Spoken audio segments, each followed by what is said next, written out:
ফুল দেখতে বা ফুল কারই না ভালো লাগে, তাই না? আর এরকম তরতাজা সকাল সকাল ফুল দেখতে মজাই আলাদা, তাই না? তাহলে এভরিওয়ান, গুড মর্নিং। তো আজকে রবিবার, আমি পীযূষের সাথে চলে এসেছি আজকে বাজার। আর চলে এসেছি মাছের বাজার, ফুলের, সবজির সব কিছু। আর এই বিড়ালটা দেখছেন তো, খুব ভালো বিড়াল। এত মাছ আছে কিন্তু একটা মাছেও মুখ দেয়নি। তো আমরা মাছ কাটতে বলেতে চলে এলাম সবজির বাজারে কিছু সবজি কেনার জন্য। সিম নেবে, মটরশুঁটি। সিম কত করে? 250।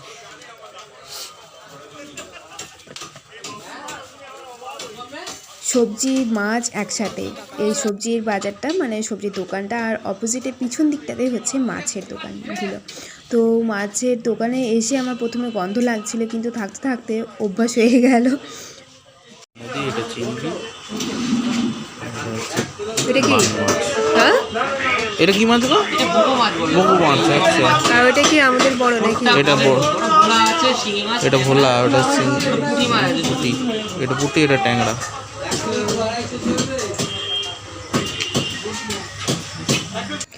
এই মাছের আড়তে বা মাছের বাজারে এলে পরে কিন্তু প্রচুর ধরনের মাছ দেখতে পাওয়া যায়। আর মাছ আমি একদমই চিনি না, খেতে ভালো লাগে আমার, অনেক ধরনেরই মাছ খেতে ভালো লাগে, কিন্তু আমি মাছ চিনি না। তো তার জন্যই পীযূষ বলে বলে দিচ্ছিল যে কোনটা কি মাছ। পেয়ারাগুলো ডাসা হবে তো?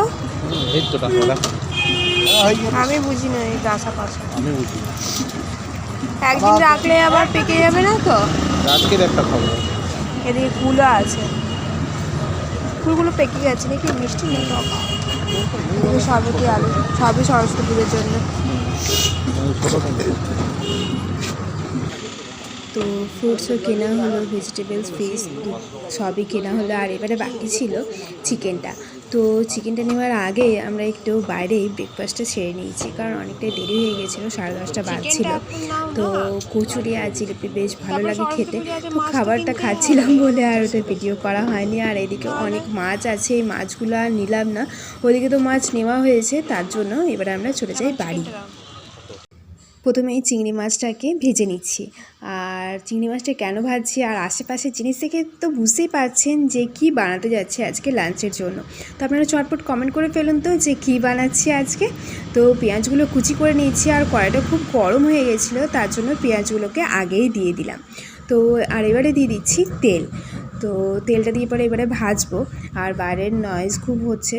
আর এদিকে দিয়ে দিলাম আমি স্বাদ মতো নুন, মানে পেঁয়াজটাও ভাজা যাবে, নরমও হয়ে যাবে, আর যতটা পরিমাণ লাগবে তরকারিতে ততটাই নুন দিয়ে দিলাম আমি। একটা পেস্ট বানিয়ে নিয়েছি, আদা, লঙ্কা, জিরে আর ধনে সবগুলো বেটে নিয়েছি, কারণ পেঁয়াজটা দিয়েছি তো। তো পেঁয়াজটা আর বাটিনি, আর রসুনও দেবো না, একটু হালকা করেই করব, কারণ চিকেনটাও করতে হবে। আর এবারে দিয়ে দিলাম একটু হলুদ, কাশ্মীরি মির্চ পাউডার দিলাম একটু কালারটা হওয়ার জন্য। আর এবারে দিয়ে দিচ্ছি সেদ্ধ করে রাখা আলু আর এঁচোড়টা। তো এঁচোড়ের তো দাম প্রচুর এখন, তাও পীযূষের খেতে মন গেছে, তো তার জন্য নিয়ে এসছে। তা আমার আর কিছু বলার নেই, তো আমারও ভালো লাগে, মোটামুটি ভালো লাগে, খুব একটা ভালো লাগে না। সব মশলা তো দিয়ে দিয়েছি, এবারে ভালো করে কষে নিই, কারণ কষা না গেলে না ভালো করে খেতেও ভালো লাগবে না, আর মশলার গন্ধও করবে। আর এবারে দেখলাম যে একটু পুড়ে পুড়ে যাচ্ছিলো, মানে লেগে যাচ্ছিলো মশলাগুলো, তার জন্য একটু জল দিয়ে পরে আমি এবারে এটাকে ভালো করে কষে নিই। মশলাটা বেশ ভালো করে কষানো হয়ে গেছে, আর এবারে দিয়ে দিচ্ছি আমি টমেটোটা দিয়ে পরে একটু নাড়াচাড়া করে নিই। অল্প পরিমাণ জল দিয়ে দিলাম, আর এবারে দিয়ে দিচ্ছি চিংড়িগুলো। আর চিংড়িগুলো দিয়ে পরে একটু ভালো করে মিক্স করে নিই, আর একটু জলই মানে ঝোল থাকবে। তো এটাকে একটু আমি এবারে ঢাকা দিয়ে পরে হতে দেব।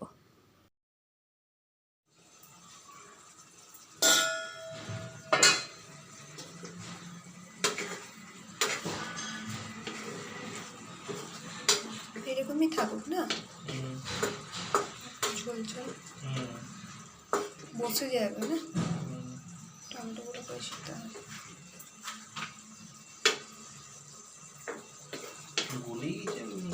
এবারে দিয়ে দিই একটু গরম মশলা দিলে গন্ধ আর স্বাদ দুটোই বেশ ভালো লাগে এঁচোড় চিংড়িতে। আর রেডি হয়ে গেছে আজকে লাঞ্চের ফার্স্ট মেনু এঁচোড় চিংড়ি।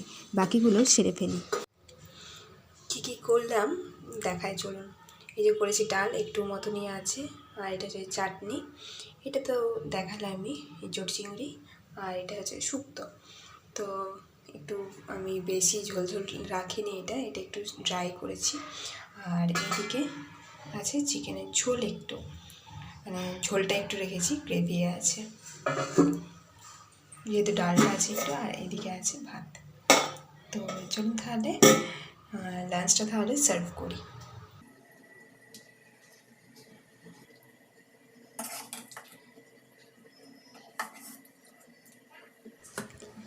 এই ছিল আজকের আমার কাজ সকাল থেকে দুপুর অবধি। তো লাঞ্চটা আমরা সেরে ফেলি, আর ভিডিওটা তাহলে এখানেই শেষ করি। দেখা হচ্ছে পরের ভিডিওতে। ভালো লাগলে লাইক, কমেন্ট এবং সাবস্ক্রাইব করে রাখুন আমার চ্যানেলটিকে। টাটা।